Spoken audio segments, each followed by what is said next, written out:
So today I'm going to share my experience exhibiting at Emerald City Comic Con last week.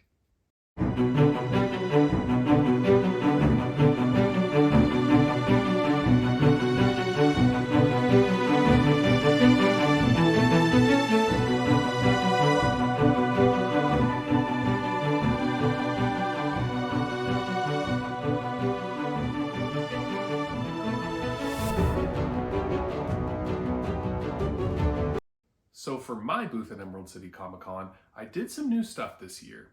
I've always had a very visual booth with a lot of artwork and displays.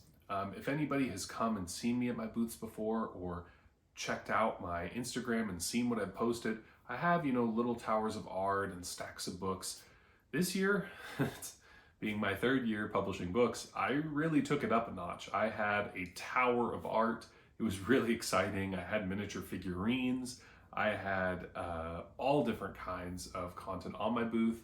I'd switched up completely how I had done it. I had new signage. It was really exciting and a very interesting, sort of test case on how to do it. But with that all being said, let's take a look at my new booth for this year's Emerald City Comic Con. Hey everybody, I'm here at Emerald City Comic Con day 2 and just wanted to give you a quick tour of the booth.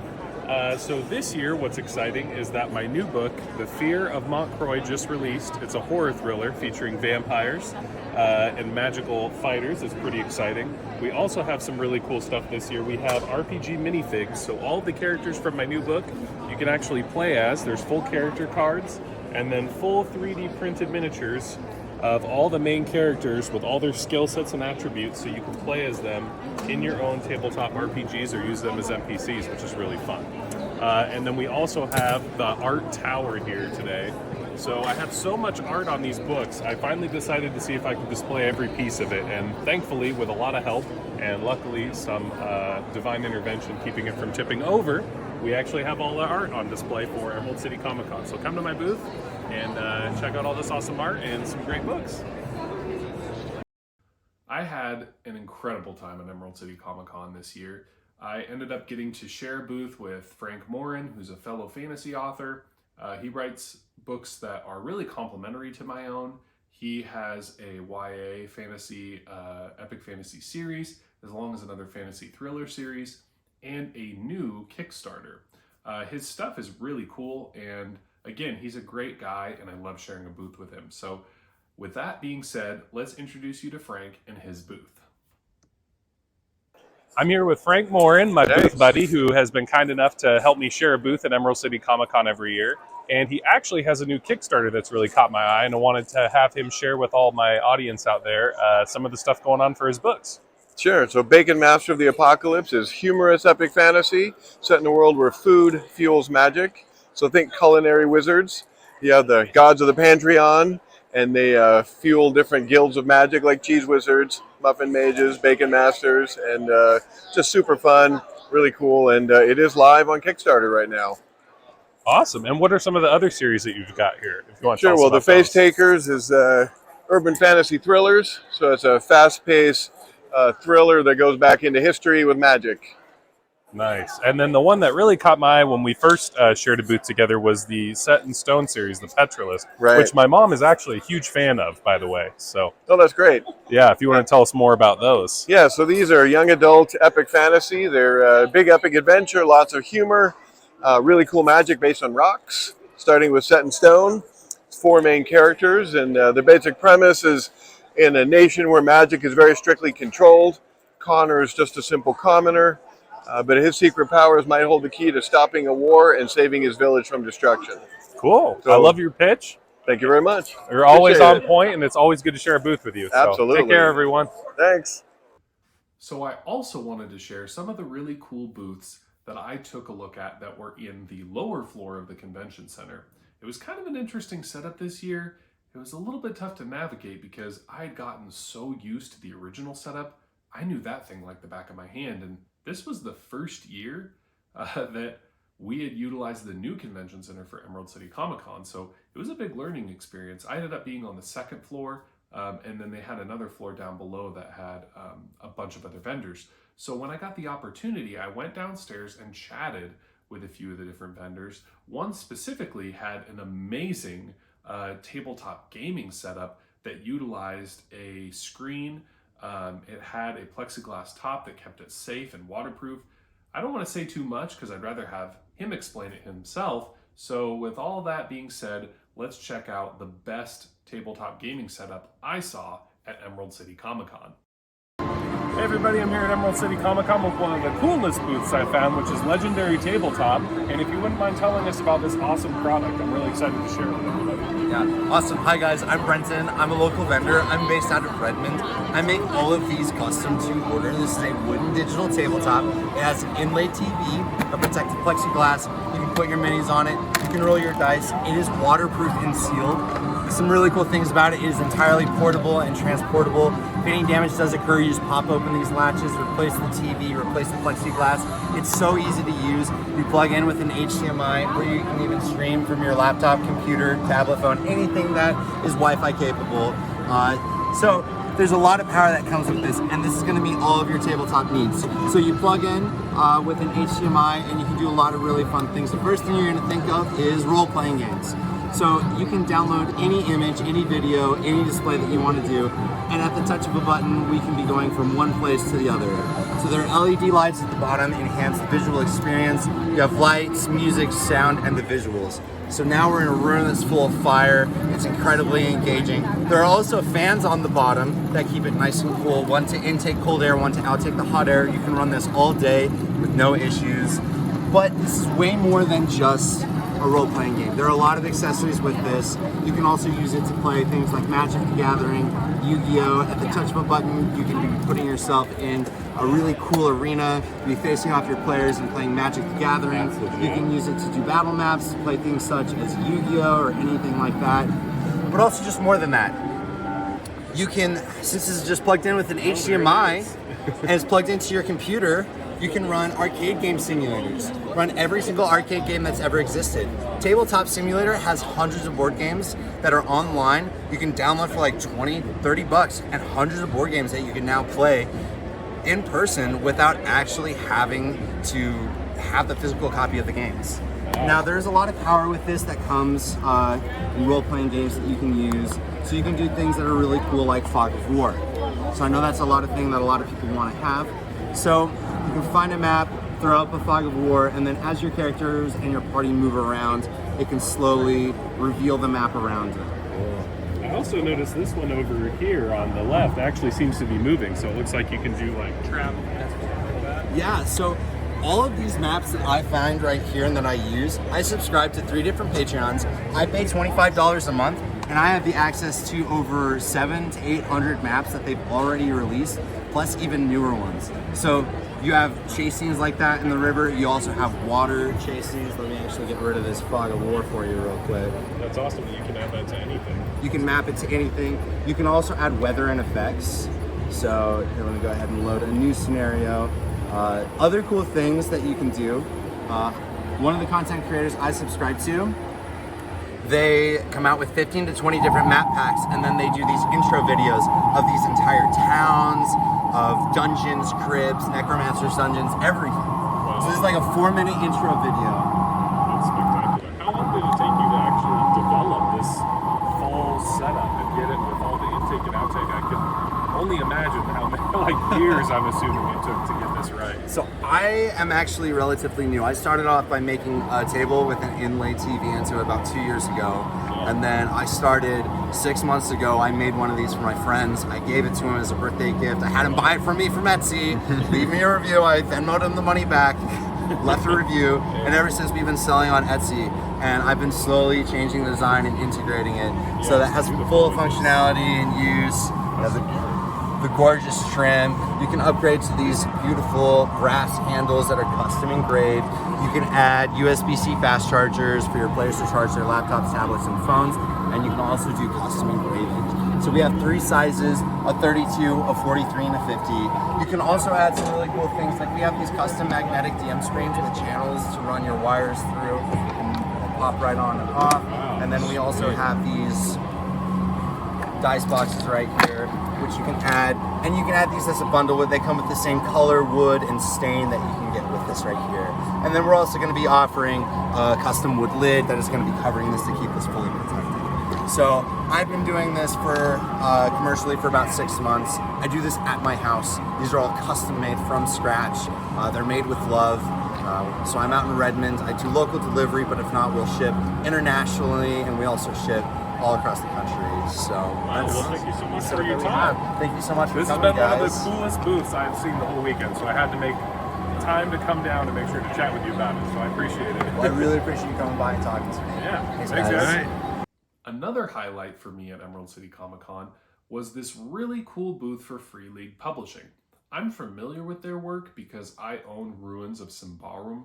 I don't know if I'm saying that right, but it's a 5e variation. It's a Dungeons and Dragons variation, so you can incorporate this really cool and unique world into Dungeons and Dragons and basically have like your own side campaign utilizing their existing rules. It's really fun, and the artwork in the book, I mean, the book itself is like a piece of art. I'm blown away by it. So I had Ruins of Symbaroum. I was very familiar with their stuff. I follow them on Twitter. I absolutely love their content. And when I was setting up my booth, I looked to my left and I noticed that their booth was right there. I was honestly kind of starstruck a little bit because I had no idea they were coming. I don't usually look at which vendors are going to be there. One, because I'm too busy myself, and two, because it makes it kind of fun when you get there early and you get to walk around and sort of have this like big surprise of, oh, I didn't know they were going to be here, or I didn't know they were going to be here. That was really cool. So it was a lot of fun to get to see their booth there. And I had a great time chatting with them as they shared all of the different RPGs that they offer. So let's take a look at Free League Publishing.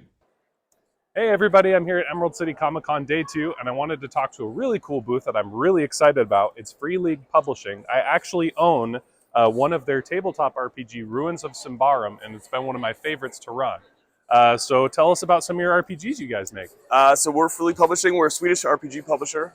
We do all sorts of various RPGs, one of which is Symbaroum, and Ruins of Symbaroum, which is a 5e version of our dark fantasy RPG. But we do all sorts of licensed stuff, you know, some of our own creator-owned IPs.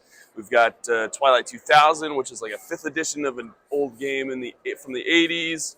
And we've got the One Ring, which is, of course, Tolkien adventuring in Middle-earth. This is a 2nd edition of an existing game as well. This might be the coolest one I've seen so far. It's pretty amazing. If you love Tolkien and Middle-earth and all that, it's definitely the RPG to pick up. It just makes it feels like you're adventuring in Middle-earth. This book feels like a piece of art, just even if you don't play RPGs. It's incredible. Thank you.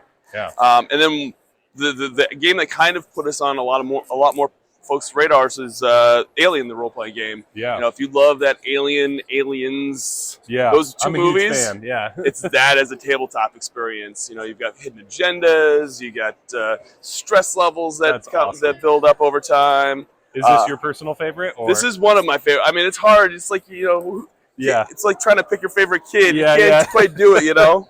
But yeah, Alien's definitely right up there. I love those movies even before we acquired the license. So so it was kind of awesome to be able to kind of work on, you know, be a part of the team that put this out. Blade Runner is a new RPG that just came out in December, so a few months ago. Yeah, it looks fantastic. The map and character sheets, it's really cool. It's very cool. Your detectives trying to like solve a case, and you've got to do it in like a certain amount of time, and it's a lot of fun. The starter set comes with like this whole file of evidence. Wow. Okay, let's see. We got to see the evidence. So as you're playing, you might say, "Oh, you find this postcard on the stand," or "Oh, this is a picture of somebody's kid on their desk." Cool. So there's all these different things. So you're trying to piece it all together, and then at the end, it's kind of open, so your players can kind of make a call after that. I love that you actually have an RPG that's like a detective thriller. It's not often that you get that. A lot of them are kind of these open-ended adventures, so it's really cool that you have something so unique. Yeah, thanks. And so typical, like meant to be Blade Runner. Like that's Blade Runner. Yeah, it's really cool. Right. Yeah, no, it's Thomas did a great job of putting that together. We've been working on that for quite a few years. We've had that for a while.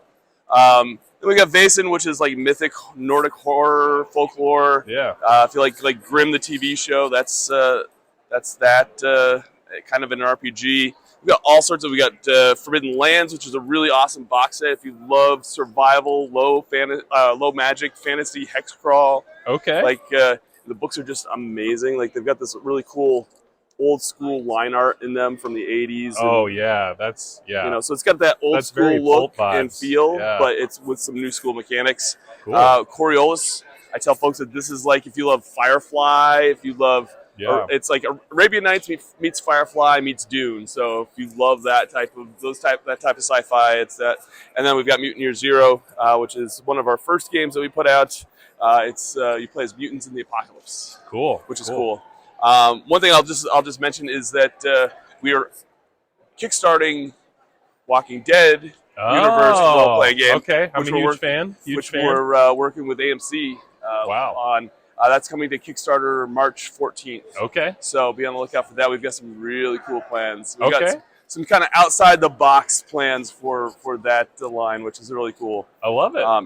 We're really excited about that, and that's really awesome that they wanted to collaborate with us to put that out. Well, you guys make quality stuff, so it makes sense. If you want a good RPG, I mean, this is the way to do it, especially if you're going to do anything collector's edition. I mean, you guys knock it out of the park. So. Well, originally we were art book publishers, and then we ventured into the RPG market.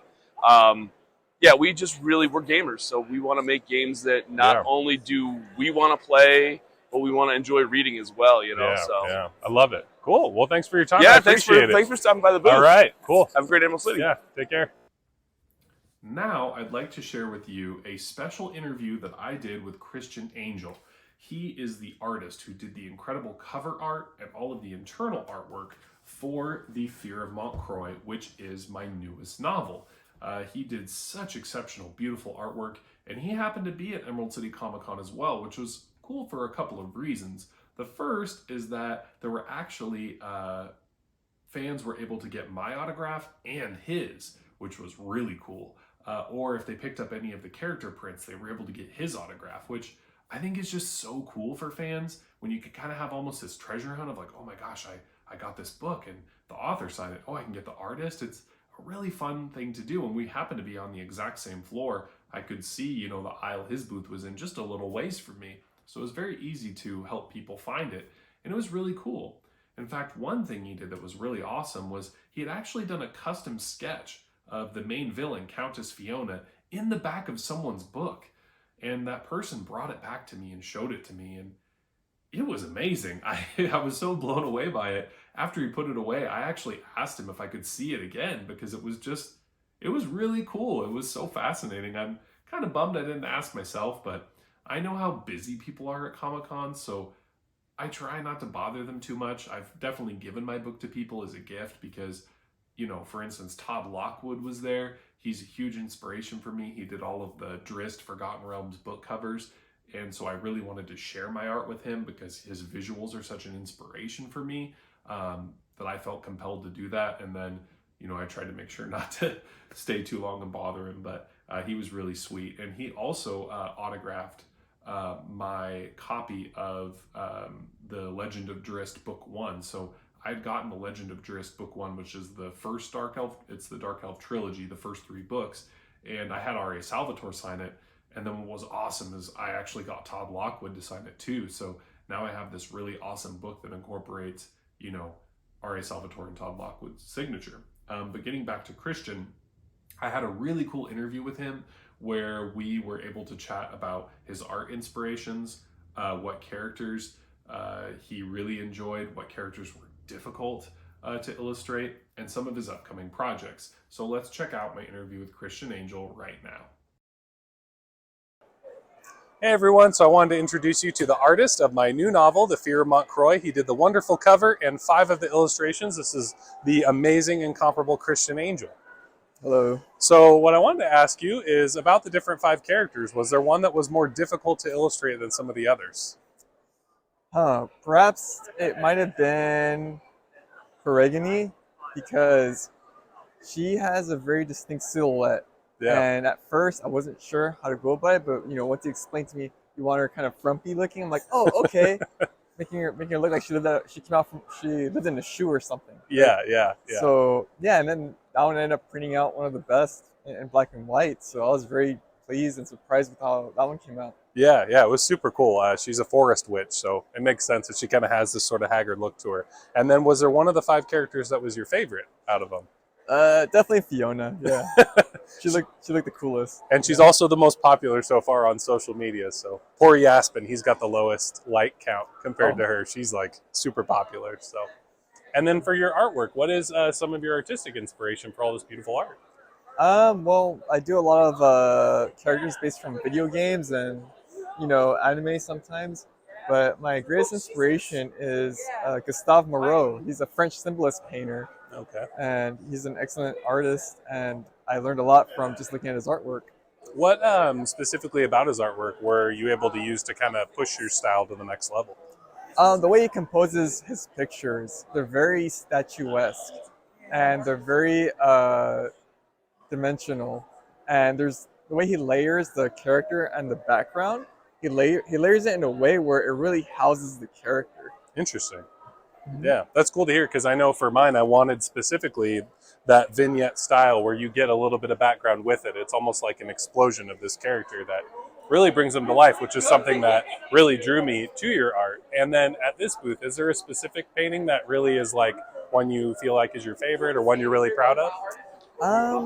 It would have to be probably Alucard from Castlevania. Nice. That was the one I actually picked up last year, so that's super cool. I actually am framing that to put on my wall, so that's really fun. Awesome. And then aside from Peregrine, was there any other specific type of thing? Oh, feel free to come by, guys. No, you're good. Feel free to come by. We can edit it later. You're good. You're good. So aside from Peregrine, was there any other type of posing or anything with the characters that was sort of like difficult to figure out, or were most of them fairly simple? Probably Davion. His was a little bit hard to pull off just because it was simple, but it was also kind of difficult to make it kind of punchy, when I was first drawing it out. But eventually I think I got it after, you told me like, can you mix these two? I'm like, okay, sure, I can do that. Yeah, I think the wrist magic like really took it over the top, because the pose is pretty plain, but it's when something's plain, you have to do one more thing to accentuate it. Yeah. And make it over the top. Yeah. Are there any pieces of art upcoming that you want to talk about, or is there kind of stuff that's more hidden for the moment? Well, at the moment, there's a few things I'm doing for Wizards of the Coast. I can't say what it is. Yeah. And I'm also working on another Dark Souls piece of Artorias fighting Manus of the Abyss. Cool. That's exciting. And then where can people find your stuff? Is this sort of the best place to track you down here on Instagram or Twitter? Yep, this is the best place to track me down. Awesome. And then where do you have your prints currently for sale online?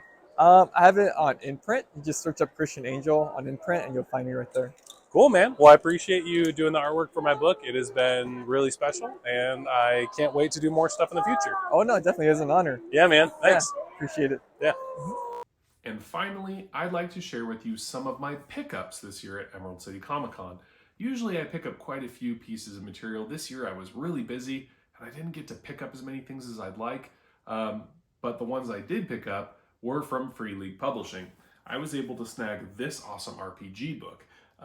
It is called Cyborg, and it has a really, really cool cyberpunk aesthetic, and actually a cyberpunk aesthetic. It's more in line with the punk side, not as much the cyber, which I think is important. There's these beautiful visuals. It's a very striking book, and all of their RPG books are really, they're like works of art. This one might be a little hard to read, but for me, I got it more as a visual inspiration, as personally, I plan on writing another book in my sci-fi universe in Lorev, which is the sci-fi intercontinent. And so I wanted to make sure that I had something that visually inspired me and would give me something to go off of. And that's what I needed. I needed something that would put me over the top and get my brain churning. That's how my brain tends to work when I write, is I need something visual that sparks an idea. Oh, what would this person be doing here? Or what will be happening in this setting? Visual inspirations are huge for me to get my imagination humming and to get book ideas going. And that's exactly what this did. The next thing that I got is The One Ring. This is the main role-playing book for a Free League Publishing role-playing version of J.R.R. Tolkien's Lord of the Rings. It's really cool, and I'll admit, I'm not really a huge Lord of the Rings fan. I don't dislike it, it's just not something that's grabbed me. I watched all the movies and I did really enjoy them, and one day I would like to read it just because of how important those stories have meant to fantasy. They really are, you know, the bedrock of fantasy. But ultimately, the reason I picked this book up is it really is just a work of art. It's exceptional. I love art books. I'm sure you can see over there I have that one, which I used for visual inspiration. Every page on this book is just so exceptional. If you're a Lord of the Rings fan, even if you don't plan on playing any RPGs, you really owe it to yourself to buy this book because it's just a love letter to the universe. I mean, you can see the custom design on every section. Obviously, you saw that big double spread earlier. There's custom artwork on almost every page. I mean, seriously, you turn every page and there's a new piece of custom art. I can't even imagine what it took to put this together. I'll show you another one here. I mean, just look at that. That is spectacular. It sets an incredible mood. It's very beautiful. Aside from all the role-playing rules, I just couldn't believe, you know, the level of artistic expression in this book to have all these little things, these maps, these characters. If you look at the inside cover, you know, you have this huge, beautiful map here. It's so special, and it has the ribbon, the red ribbon with the red stitching on the bottom. It's really cool. I mean, there's just nothing like it. Here's another piece here. I mean, technically, if you wanted to, you could even use this map in this book in your role-playing experience.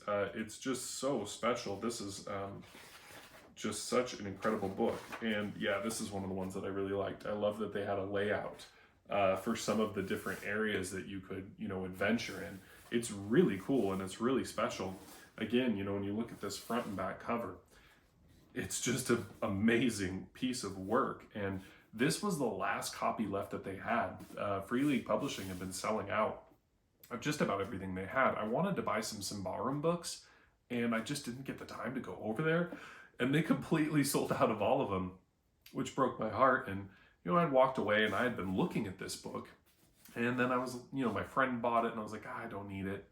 And then I looked over and it was the last one left. It was literally sitting on a holder and it was the last one left. And I remember thinking to myself, I'm going to kick myself if I don't buy this. Sure, you could find it online, but it's not the same as picking it up in the show and knowing how beautiful of a copy you're going to get and having the experience too. So I made sure to pick it up and I'm really glad I did because from a fantasy aspect, this is a very great, beautiful inspiration. There's a lot of visuals in here that I can use to kind of trigger my own imagination, which is important to me. I like being able to do that.